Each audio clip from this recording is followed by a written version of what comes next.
Hi and welcome to day 19 of the 30 days consistency video challenge.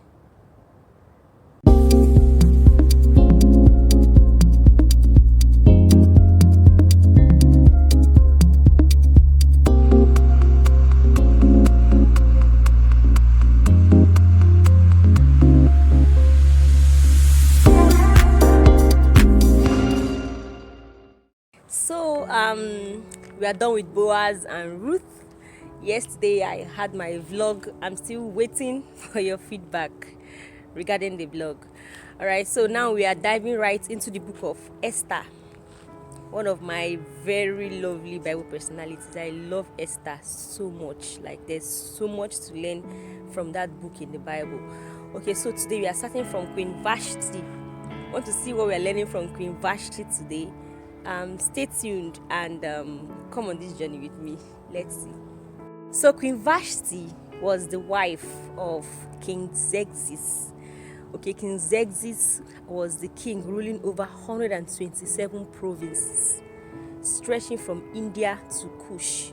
Okay, that's like a very large mass for one person to rule, but he was the king. Okay, and he had this occasion in his palace where he was showing people his assets, his treasury, the things he had. He was just displaying his wealth to people. A lot of persons came, nobles and just ordinary people, and he was displaying the things he had. He displayed his wealth for over 180 days. That's like 6 months, consistently displaying his wealth for 6 months. So after displaying for the wealth in 180 days, he had a party. Okay, he threw a party to round off his display of assets. All right, the party was lasted for 7 days. Okay, the party was like 7 days party, and then during the party, he was drunk. Not drunk per se, but in high spirits. He was really in a very good mood, excellent mood. So he sent 7 eunuchs to bring him his queen wearing her crown so that he would display her as well. Okay, I mean, look at this beauty, she's all mine. Okay. Unfortunately for him, be like Queen Vashti was a feminist. Do not display me. I am not a property. I'm not a piece of furniture. She didn't say that, but I'm just guessing. Or maybe she was just probably very busy. But that kind of thing. She refused to answer the king. That is the point. She refused to come. And the king wasn't taking it lightly. It wasn't funny for him, and he became angry. I mean, you might think this is ordinary husband and wife quarrel, but no, this is royalty. Okay. There is a way the royals behave. They don't take certain things for granted. So immediately the king called his wise men, like the people he makes decisions with, people that understood the times and seasons. Come on, the queen just disobeyed me in public, in my own party. So what should be done to the queen? So he sent, the wise men came. Then one of them was Memucan. Memucan said, okay, this is serious business. Now, listen, other noble women are watching the queen, and tomorrow their husbands will call them and they will say, no, I'm not answering, because Queen Vashti did the same thing to the king and nothing was done to her. Okay, Memucan suggested to the king, see, if it pleases you, my king, take away Queen Vashti's rights. Okay, she should never again appear before the king's presence, and every woman henceforth must respect their husbands, and we must find somebody with better character to take the place of Queen Vashti. Wow. And just like that, everybody agreed. It pleased them, and the king gave an edict, and immediately it took effect, and Queen Vashti was decrowned, dethroned, the whatever.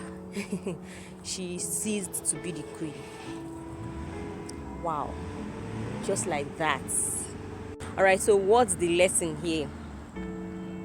A king is a king, no matter how foolish he may seem, no matter how familiar you become with him, no matter how ordinary you think he is, no matter how foolish he may seem to you, a king commands authority.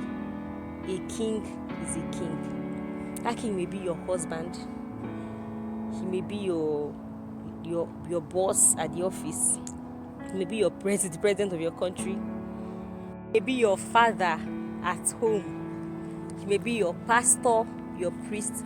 Anybody who has a right over you, like leadership, authority, no matter how little the person might seem. Okay, I'm not saying King Xerxes was fair in his rulership or whatever. No, but what I'm saying is that there's a way people in authority are being handled. There's a way you relate with them.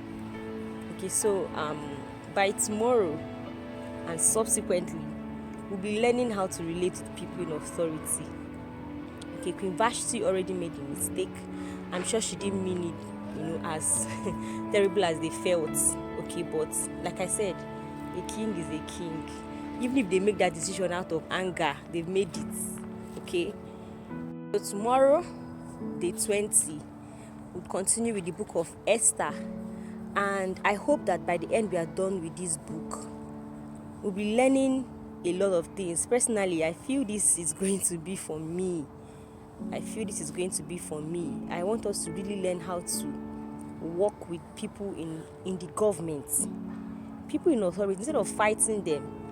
I believe there's a way to, there are better ways to do these things. There are people around us that we see them play around and get all the benefits. I am wondering, is it bribe? Are they sleeping with them? Some of them are not sleeping with anybody. They're not giving bribe. There's just a way to play around the whole thing. And I believe that because this book started with somebody being insubordinative, right? Fighting authority, and we see how the person ended up. So by the time we are done with this book, we should be able to get that sorted out and know how to deal with it. All right. As usual, thank you for hanging out with me again. I'll see you again tomorrow, and I promise tomorrow I'm going to be early. I promise I won't do this in the dark tomorrow. I'm going to do it as early as possible so that we won't be struggling with lights like we are doing now. Thank you for hanging out with me. Thank you for coming on this 30 days journey with me. I don't take it for granted. Until I come your way again tomorrow. Bye.